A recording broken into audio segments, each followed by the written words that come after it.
Hello bachcho, let's have a look at this question which says a current of 1.70 ampere is passed through 300 ml of 0.160 molar solution of zinc sulfate for 230 seconds with a current efficiency of 90%. Find the molarity of Zn2 plus ions after the deposition of zinc. Assume the volume of the solution remains constant during electrolysis. Okay, तो हमें यहाँ पे zinc sulphate जो electrolyte है उसकी concentration हमें provided है, molarity and volume given है, टाइम गिवन है और हमें करंट प्रोवाइडेड है। मोलारिटी हमें फाइंड आउट करनी है जब जिंक का डिपोजिशन हो चुका हो। तो बेसिकली हमें फाइंड आउट करना है मोलारिटी Zn2 प्लस आयंस की जब डिपोजिशन होने के बाद, जिंक के डिपोजिशन होने के बाद मोलारिटी में क्या चेंज आया ये हमें फाइंड आउट करना है। की concept here is electrolysis of ZnSO4 zinc sulphate. तो हम पहले देख लेते हैं जो चार्ज हमें गिवन है। ओके, तो करंट गिवन है 1.70 ampere and time is given as 230। तो charge which is denoted by Q, इसे हम कैसे फाइंड आउट कर सकते हैं? बाय मल्टीप्लाइंग करंट, जिसे हम I से डिनोट करते हैं, into T time. Okay, where I is current and T is equal to the time given. तो चार्ज जो पास किया गया है वो क्या है? Amount of charge passed equals to, ये जो हमें क्वेश्चन में प्रोवाइडेड है, हम ये इक्वेशन से हम मल्टीप्लाई करके डायरेक्टली लिख रहे हैं। तो current which is 1.70 ampere into time which is 230 seconds. तो ये क्या हो गया? कूलॉम। इतना चार्ज पास किया है बट एफिशिएंसी इसकी कितनी प्रोवाइडेड है? 90%।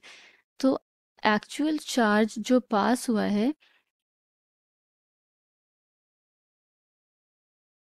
उसकी वैल्यू क्या हो गई? Actual charge passed is equal to 90% of this charge जो हमने अभी फाइंड आउट किया। तो we can write 90 upon 100 into 1.70 into 230 coulomb, जिससे वैल्यू हमें क्या मिल गई? Q की value is equal to 351.9 coulomb. तो ये एक्चुअल चार्ज पास कर रहे हैं जिससे कि जिंक सल्फेट या Zn2 प्लस आयन डिपॉजिट हो रहे हैं एज जिंक।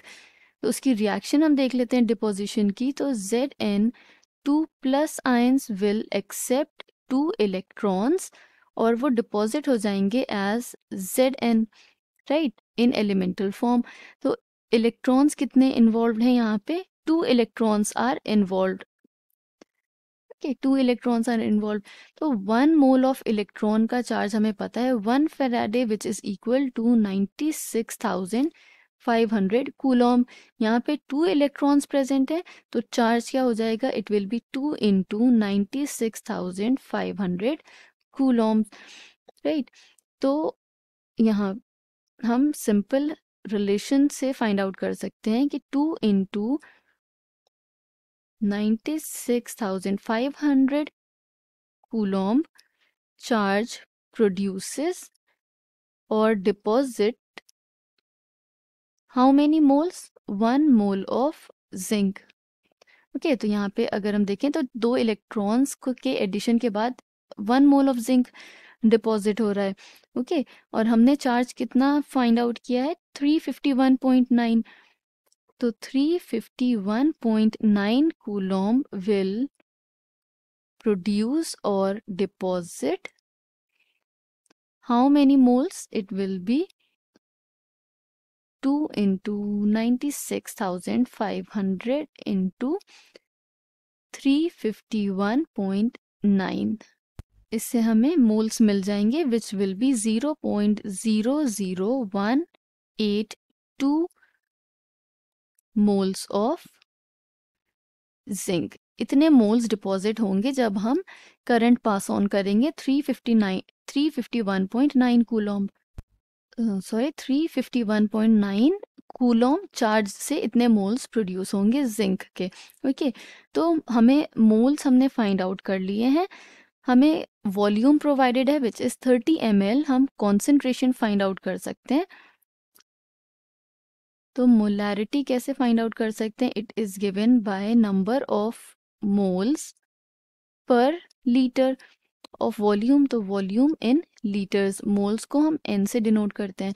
तो इसकी वैल्यू अगर हम लिखें तो it will be 0.00182 divided by 300, but ये मिलीलीटर्स में प्रेजेंट है तो हम इसे लीटर्स में कन्वर्ट कर देंगे। तो मोलारिटी हमें मिल गई is equal to 0.0060 molars. Okay, और इनिशियल मोलारिटी हमें प्रोवाइडेड थी, वो क्या थी? It was this 0.160।